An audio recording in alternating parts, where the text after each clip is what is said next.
years ago, these were the forces that ruled our world. A world where prey were scared of predators.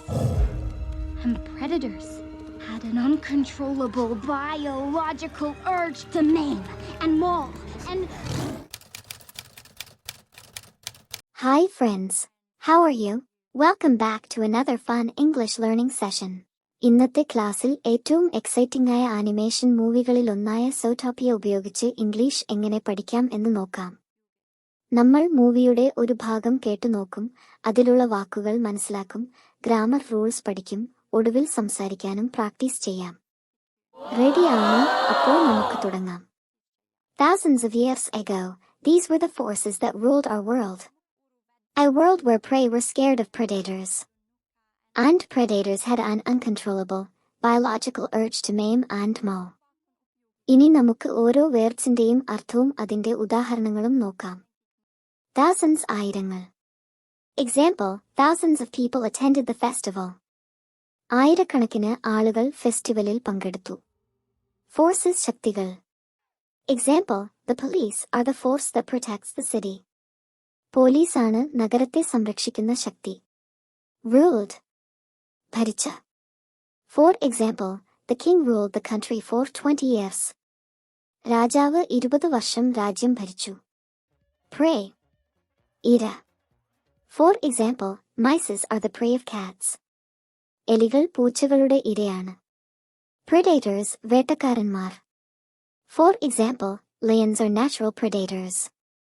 സിംഹം ഒരു സ്വാഭാവിക വേട്ടക്കാരനാണ്.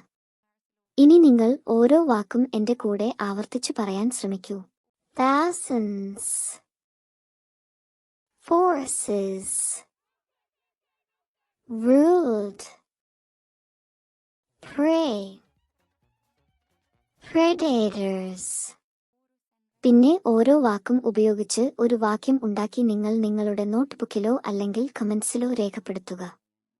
ഇനി നമ്മൾ നോക്കാൻ പോകുന്നത് ഓരോ സെന്റൻസും എടുത്തിട്ട് അതിൽ അടങ്ങിയിട്ടുള്ള ഗ്രാമർ കാര്യങ്ങളെയും അതുവച്ചിട്ടുള്ള ഉദാഹരണങ്ങളെയും നോക്കാൻ പോവുകയാണ്. Thousands of years ago. ഇത് past timeനെ സൂചിപ്പിക്കാനാണ്. Ago to refer to past events. അതായത് ago എന്ന് ഉപയോഗിക്കുന്നത് കഴിഞ്ഞ കാലത്ത് നടന്ന ഒരു സംഭവത്തെ കുറിക്കാനാണ്. Example, I joined school 5 years ago. ഞാൻ 5 വർഷങ്ങൾക്ക് മുൻപ് സ്കൂളിൽ ചേർന്നു. These were the forces. ഇത് simple past tense ആണ്. Past tense is used to describe completed actions. അതായത് ഒരു സംഭവമോ ഒരു പ്രവൃത്തിയോ പൂർത്തിയായിട്ടുണ്ട് എന്നറിയിക്കാൻ ഉപയോഗിക്കുന്നതാണ്. അപ്പോൾ ആദ്യം എന്താണ് past tense എന്നും അതിന്റെ കുറച്ച് ഉദാഹരണങ്ങളും നോക്കാം. Example, he finished his work. അവൻ അവന്റെ ജോലി പൂർത്തിയാക്കി. They traveled to Dubai. അവർ ദുബായിലേക്ക് യാത്ര ചെയ്തു. അപ്പോൾ ഈ ഉദാഹരണത്തിൽ നിന്ന് എങ്ങനെ ഇത് പാസ്റ്റ് ടെൻസ് ആണെന്ന് മനസ്സിലാക്കാം. Okay, he finished his work. ഇവിടെ finished എന്നത് പാസ്റ്റ് ടെൻസ് ആണ്. അതായത് ഇംഗ്ലീഷിൽ verb 1, verb 4, verb 3. 3 ടൈപ്സ് ഉണ്ട്. V1 finish, V2 finished, V3 finished. ഇതിലുള്ള പാസ്റ്റ് സിമ്പിൾ ഫിനിഷ്ഡ് എന്നതാണ്. അതുകൊണ്ട് ഇത് പാസ്റ്റ് ടെൻസ് ആണെന്ന് നമുക്ക് എളുപ്പത്തിൽ മനസ്സിലാക്കാൻ കഴിയും. Example, yesterday it rained. ഇന്നലെ മഴ പെയ്തു. ഇനി നമുക്ക് പഠിക്കാനുള്ളത് ഇതിൽ നിന്ന് കുറച്ച് ഫ്രേസുകളാണ്. Phrase 1, scared of ഭയപ്പെടുന്നു എന്നർത്ഥം. For example, I am scared of snakes. ഞാൻ പാമ്പുകളെ ഭയപ്പെടുന്നു. Phrase 2, had an urge. ഇത് ആഗ്രഹം അല്ലെങ്കിൽ ആവശ്യം ഉണ്ടായിരുന്നുവെന്ന് സൂചിപ്പിക്കാൻ ഉപയോഗിക്കുന്നു. For example, I had an urge to eat ice cream. ഉദാഹരണം, ഞാൻ ഐസ്ക്രീം കഴിക്കണമെന്ന് തോന്നി. ഇന്നത്തേക്കുള്ള ക്ലാസ് ഇത്രയ്ക്കാണ്.